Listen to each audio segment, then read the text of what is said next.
মা, এই গোলাপ ফুলের মতো আমার ভালোবাসাও তোমার জন্য ফুটে উঠেছে গিউ। সকালে বাগানে পানি দিচ্ছিলাম। গোলাপ গাছে নতুন কুড়ি এসেছে। একটা লাল গোলাপ সবেমাত্র ফুটেছে। ছেলে অফিস যাওয়ার আগে বাগানে এল। মা, দেখো কি সুন্দর গোলাপ। হ্যালো বন্ধুরা, আমার নাম মাধুরী সেন। আমার বয়স 40 বছর। আমার স্বামীর নাম তপন সেন, বয়স 43 বছর। আমাদের 2 সন্তান, তন্ময় আর স্মিতা। তন্ময় 21 বছর বয়সী, ভার্সিটিতে পড়ে। স্মিতা 14 বছর বয়সী, হাই স্কুলে যায়। কিন্তু এই মুহূর্তে আমি যা বলতে যাচ্ছি তা শুনে আপনারা অবাক হয়ে যাবেন। কারণ আজ থেকে 3 মাস আগের ঘটনা আমার জীবনে এক অদ্ভুত রহস্যের জন্ম দিয়েছে। সেদিন সকালে তন্ময় যখন আমাকে গোলাপ ফুল দিয়ে সেই কথাগুলো বলেছিল, আমি ভেবেছিলাম ছেলেটার মাথা খারাপ হয়ে গেছে। কিন্তু তারপর যা ঘটল তা আমার কল্পনাকেও হার মানা। মা, তুমি কি জানো এই গোলাপ ফুলের আসল রহস্য? তন্ময় হঠাৎ করে বলল। কি রহস্য? আমি অবাক হয়ে জিজ্ঞেস করলাম। তন্ময় আস্তে আস্তে গোলাপের পাপড়িগুলো আলাদা করতে লাগল। 1টা, 2টা, 3টা। আর তারপর পঞ্চম পাপড়িটা আলাদা করতেই ভিতর থেকে একটা ছোট্ট কাগজ বের হয়ে এল। এটা কি? আমি হাত বাড়িয়ে কাগজটা নিলাম। কাগজে ছোট্ট করে লেখা ছিল, যদি তুমি আসল সত্য জানতে চাও তাহলে বাগানের পুরনো আমগাছের নিচে খোঁজো। আমার হাত কাঁপতে লাগল। তন্ময়, এটা তুই লিখেছিস? না মা, আমি এই কাগজের কিছুই জানি না। আমি শুধু জানি যে আজ সকালে ঘুম থেকে উঠে আমার মনে হয়েছে তোমাকে এই গোলাপটা দিতে হবে। আর সেই সাথে যে কথাগুলো বলেছি সেগুলোও আমার মুখ থেকে আপনা আপনি বের হয়েছে গিউ। আমি তন্ময়ের মুখের দিকে তাকালাম। ছেলের চোখে কোনো মিথ্যার ছাপ নেই। তাহলে এই রহস্যটা কি? দুপুরবেলা যখন তপন অফিস থেকে ফিরল, আমি সব ঘটনা তাকে বললাম।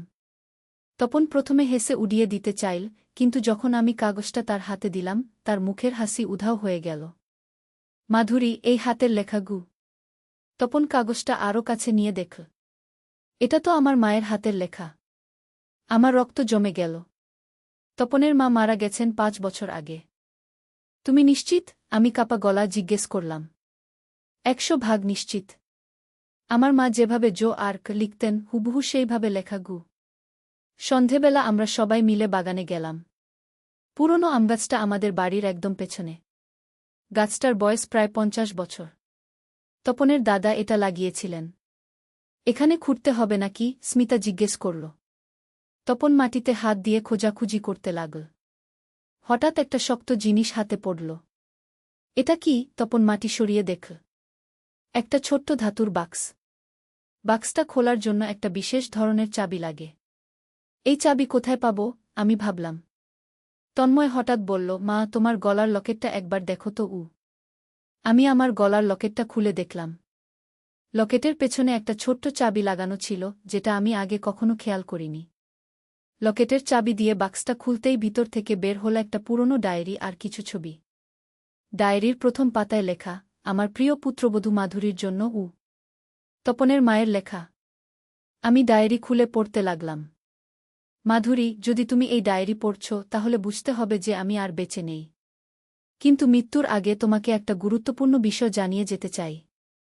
আমাদের পরিবারে একটা বিশেষ ক্ষমতা আছে। প্রতি 3য় প্রজন্মে একজন করে এই ক্ষমতা পায়। তুমি হলে সেই বিশেষ ব্যক্তি।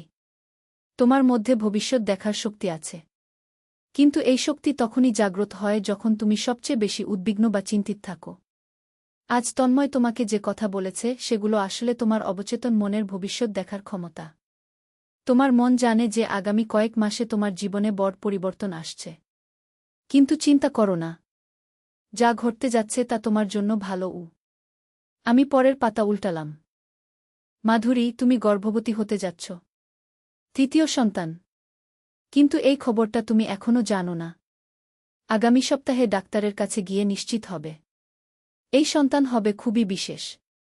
তার মধ্যেও আমাদের